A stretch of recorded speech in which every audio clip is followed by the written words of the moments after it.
ধর্ম নিয়ে রাজনীতি ভারতবর্ষে এই কথাটা একেবারেই নতুন নয়। এটা কিন্তু আমরা বহু বছর ধরে দেখে আসছি, বলা যেতেই পারে বহু যুগ ধরে দেখে আসছি। তবে এই ধর্ম নিয়ে রাজনীতি করার ক্ষেত্রে আখেরে লাভ ঠিক কাদের হয়? সাধারণ মানুষকে আখেরে লাভ পায়, নাকি সাধারণ মানুষ ঠিক যে জায়গাতে ছিল সেই জায়গাতেই থেকে যায়? সে বিষয় নিয়ে আজকে আমরা আলোচনা করে নেবো। আমাদের সঙ্গে রয়েছেন বিশিষ্ট আইনজীবী অরুণাভ ঘোষ। দাদা, আপনাকে স্বাগত ক্যাম্পেইন কলিং মিডিয়ায়। আমি ধর্ম নিয়ে রাজনীতির প্রসঙ্গে একটা বিষয় আপনাকে বলবো যে দেখুন, এইটা কিন্তু আমরা বহু যুগ ধরে দেখে আসছি, ধর্ম নিয়ে রাজনীতি চলছেই। কিন্তু খুব সম্প্রতি একটা ভিডিও সোশ্যাল মিডিয়ায় ভাইরাল হয়েছে জয় শ্রীরাম প্রসঙ্গে। আমাদের রাজ্যের মুখ্যমন্ত্রী মমতা বন্দ্যোপাধ্যায়ের একটা রিয়াকশন বলা যেতেই পারে। সেটা কিন্তু একটা ভিডিও সোশ্যাল মিডিয়ায় ভাইরাল হয়েছে এবং সেটা নিয়ে কিন্তু কমেন্টের বন্যা বয়ে যাচ্ছে। যে যার মতো সোশ্যাল মিডিয়ায় ওপেন ফোরামে যে যার মতো মত প্রকাশ করছে। তো এই বিষয় নিয়ে আপনি কি বলবেন? ধর্মের মতো ক্ষতি তো মনুষ্য জাতিকে কেউ করেনি।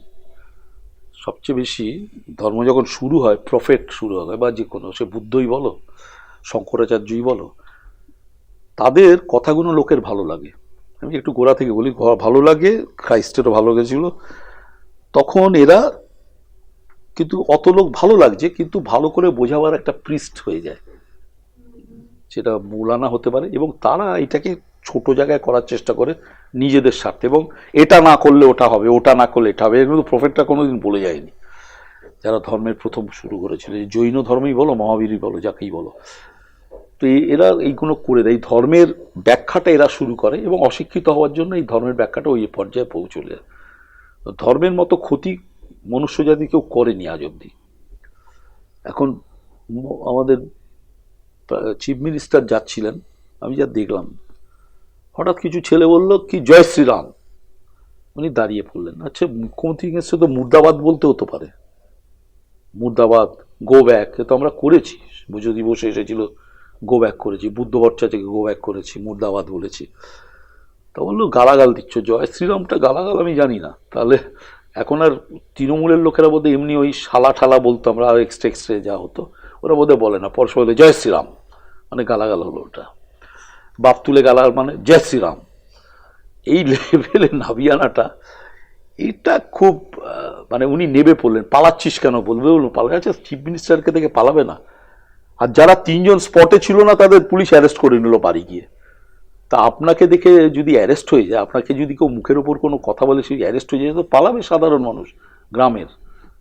আমি হলে অরুণাভ ঘোষ হলে দাঁড়িয়ে থাকতাম, আমি ওটা বলেছি কি হয়েছে, কিন্তু আমার অ্যারেস্ট হতো, অ্যারেস্ট করতোই। তো অবভিয়াসলি মানে আপনাকে দেখে দৌড়ে পালাচ্ছে, মানে এটা খুব খারাপ সাইন কিন্তু, মানে আপনার পক্ষে। মানে হিংস্র প্রাণী দেখলে মানুষ দৌড়ে পালিয়ে যায়, তা আপনি হিংস্র চেয়ারা দেখি ওরা পালিয়েছে। জয় শ্রীরাম বলছে কি এসে গেল। এবং এটা কিন্তু ইনসিকিউরিটির ব্যাপার। যেমন প্রধানমন্ত্রী মোদী রাজীব গান্ধী সম্বন্ধে বলছে রাহুল গান্ধীকে, তোর বাবা, তোমার বাবা ভ্রষ্টাচার ছিল।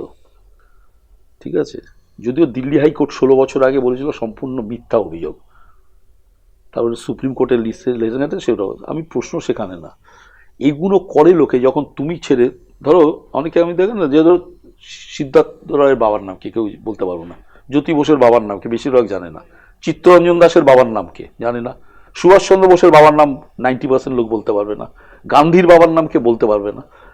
সেই লোকটার পরিচয় তার বাবাদের পরিচয় হয়। ঠিক আছে, মতিলাল নেহরুর লোক কেউ জানতো না যদি জওয়াহরলাল নেহরু না হতো। তো এগুলো ওই লোকটাকে দিয়ে পরিচয় হয়। এখন যেটা হয়ে যায় কি, এই যে মমতাই বলো, মমতা ব্যানার্জি আবার মুখ্যমন্ত্রী, প্রাইম মিনিস্টার এগুলো বলছে, এ তো তুই তোয়াক্কা শুরু করেছে প্রাইম মিনিস্টারের এগেনস্টে। এটা ইনসিকিউরিটি থেকে বলছে। যখনই তুমি নিজের ওপর ভরসা হারাবে, তখনই তুমি গালাগাল শুরু করবে অপোজিশনকে। আরেকটা জিনিস দেখবে, যে কোনো পার্টির যদি, আমি ধরো তোমার সম্বন্ধে একটা বললাম, ভাই তুমি এটা অন্যায় করেছো, এটা খারাপ করেছো, তুমি সর্বনাশ করেছো, এবার তুমি কি করবে? তুমি যদি অশিক্ষিত হও, তুমি আমাকে গালাগাল করবে, হ্যাঁ মশাই আপনি ফালতু। তুমি যদি রিজনেবল লোক হও, পড়াশোনা জানার লোক হও, তখন বোঝাবার চেষ্টা করবে, ভাই এই এই জিনিস হয়েছে, আমি করিনি। যেটা ধরো এটা এক্সপেক্ট করা যায় রাহুল গান্ধী, চিদম্বরম এদের থেকে এক্সপেক্ট করা যায়, আমি ভাই করিনি, তুমি জেলে পড়ো না, মনমোহন সিং করা যায়। কিন্তু যখনই তোমার কাছে কোনো উত্তর থাকবে না, যেমন মমতা মোদী, প্রাইম মিনিস্টার মোদীজি যে কথাটা বলছে, সেটা আমাদের মানে চিফ মিনিস্টার অপোজ করছে, দেখবে কোনো যুক্তি নেই। এই তোকে কি লাড্ডু খাওয়াবো, দাঁত ভেঙে যায়, সে কিন্তু রিজন দিয়ে বলছে না যে আপনি প্রধানমন্ত্রী, আপনি 5 বছর কি কাজ করেছেন তার হিসাব আমি চাইছি, অন্যায়টা কি করেছে, অন্যায়টা কিন্তু এই কনফিডেন্সটা নেই। কারণ জানে যে আমি যদি এতই উন্নয়ন করে থাকি তাহলে ছাপ মারতে যাবো কেন, মারপিট করতে যাবো কেন, লোকে এমনি লাইন দিয়েই ভোট দেবে। সেই কনফিডেন্সটা হারিয়ে গেছে। মানে নিজের মধ্যে একটা কনফিডেন্ট নিয়ে এবং প্রধানমন্ত্রীর মধ্যেও সেই কনফিডেন্সটা, প্রথম দিকে যেভাবে বক্তৃতা দিত এখন দেখবে পার্সোনাল লেভেলে নেমে গেছে। মমতা পার্সোনাল লেভেলে নেমেছে কারণ জানে মানুষ খুব ক্ষেপে আছে, এবং ক্ষেপে যেহেতু সিপিএম কংগ্রেস কতটা করবে কেউ জানে না, যারা উগ্র হিন্দুত্ববাদ হয়ে গেছে তারা ভোট দেবে বিজেপিকে। এই জায়গাটা ভয় পাচ্ছেন মমতা ব্যানার্জি। আর মোদিজি ভয় পাচ্ছেন যে রিজিওনাল পার্টিগুলো যদি কিছু কিছু করে কেটে নেয় সিট, তাহলে আমি কিন্তু এককভাবে একক সংখ্যাগরিষ্ঠতাটা প্রমাণ করতে পারে।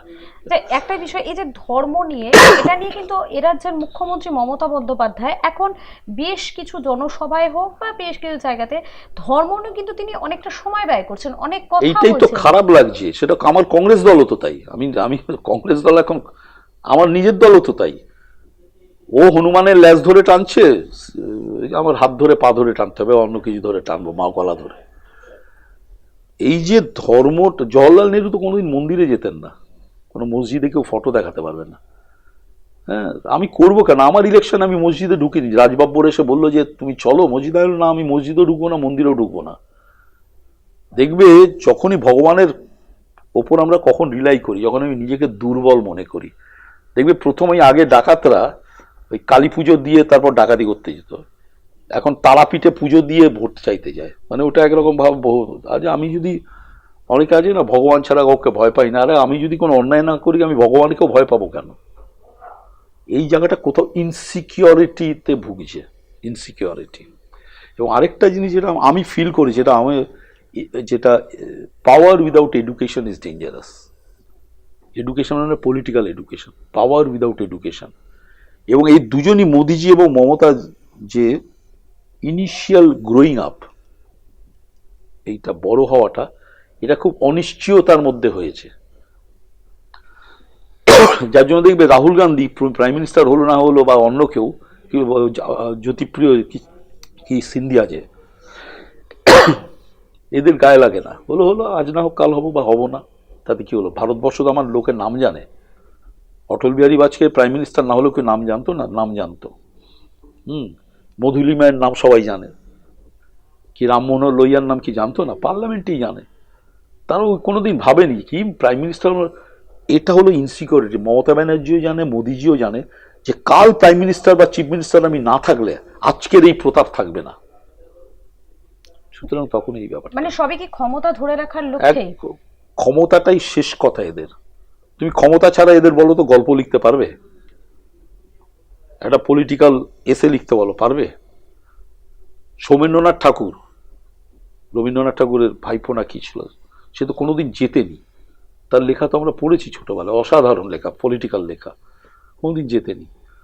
তো ধরো আমি বলছি এই জায়গাটা এসে যায় এদের কোথাও একখানা, দেখবে লাল আলো জ্বালায় লোকে, সে আমি বিচারপতি থেকে আরম্ভ করে দেখেছি, অ্যাট্রাক্ট করার জন্য, হাম হ্যায় ক্যা, যে লোকটার মাথা আছে সে কিন্তু হবে না। এটা বাঙালিদের মধ্যে, যেটা চন্দ্রিল ভট্টাচার্য বলছিল, খুব রেলেভেন্ট। আমিও আগে বলেছি, চন্দ্রিলের আগে একসঙ্গে বলেছি, যে আগে তুমি গাড়ি করে, ক্যাডিলাক গাড়ি করে নামলে উত্তর কলকাতা, আমি ছোটবেলায় দেখেছি তো, তা আমাদের বাড়ির লোকেরও দেখতো না, ভাই আমার মাথাটা তোমার ওপরে আছে, তুমি পয়সা করেছো ব্যবসা করে, কিন্তু তুমি আমার চেয়ে বড় নও।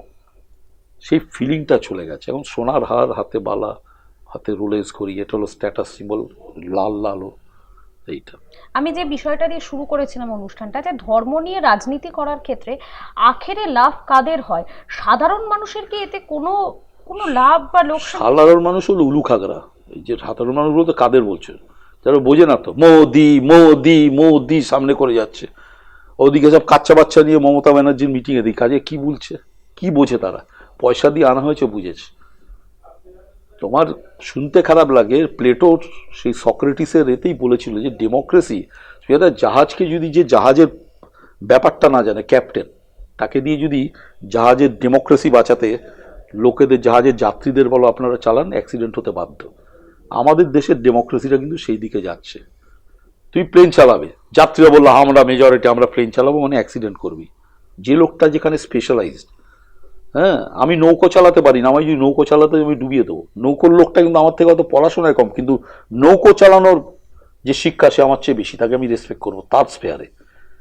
এখন আমি তোমার যদি এই ক্যামেরাটা ঠিক করতে আমি পারবো না, আবার তুমি ওকালতিটা পারবে না না পড়ে।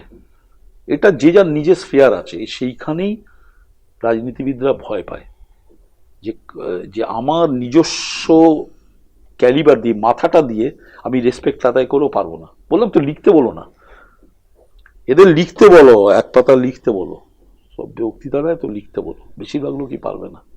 অর্থাৎ যে এই ধর্ম নিয়ে রাজনীতি, এটাতে কিন্তু হয়তো দলের লাভ হতে পারে, তবে সাধারণ মানুষের কোনো লাভ হবে না। আমি বলছি তো, ক্ষমতার লোভে কি কংগ্রেস, রাহুল গান্ধীও প্রচার করতে যাচ্ছে, কি সিপিএম সুভাষ চক্রবর্তী প্রচার করতে যাচ্ছে ওখানে, কি কেউ ইয়েতে যাচ্ছে, কি বলে ওই হজে যাচ্ছে।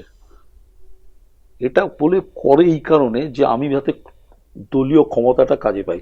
মমতা কোনো সময় মুসলমান সাজছে, কোনো সময় হিন্দু সাজছে, কালী পুজো করছে, বাড়িতে লোককে খাওয়াচ্ছে। এটাও কিন্তু করছে, কিন্তু not for love of the god. দেখবে আমরা যখন প্রেয়ার করি, আমরা প্রেয়ার করি না, আমরা ভিক্ষে করি। ভগবান আমার ছেলেটাকে করে দাও, ভগবান যাতে ব্যাংকে জিতি মামলা, আমরা কেউ প্রার্থনা করি না, আমরা ভিক্ষে করি। তো এই যে মন্দিরে যাবার প্রবণতা পলিটিশিয়ানদের মধ্যে, এটা ইনসিকিউরিটি থেকে লোককে কত মিথ্যেভাবে নিজের দলে আনা যায় ভোটের জন্য, এইটাই। একেবারে অসংখ্য ধন্যবাদ আপনাকে, আপনি এই বিষয়টা নিয়ে এত সুন্দরভাবে বোঝালেন আমাদের দর্শক বন্ধুদের। অসংখ্য ধন্যবাদ আমার দর্শক বন্ধুদের যারা এতক্ষণ আমার সঙ্গে অনুষ্ঠানটি দেখছিলেন। নমস্কার।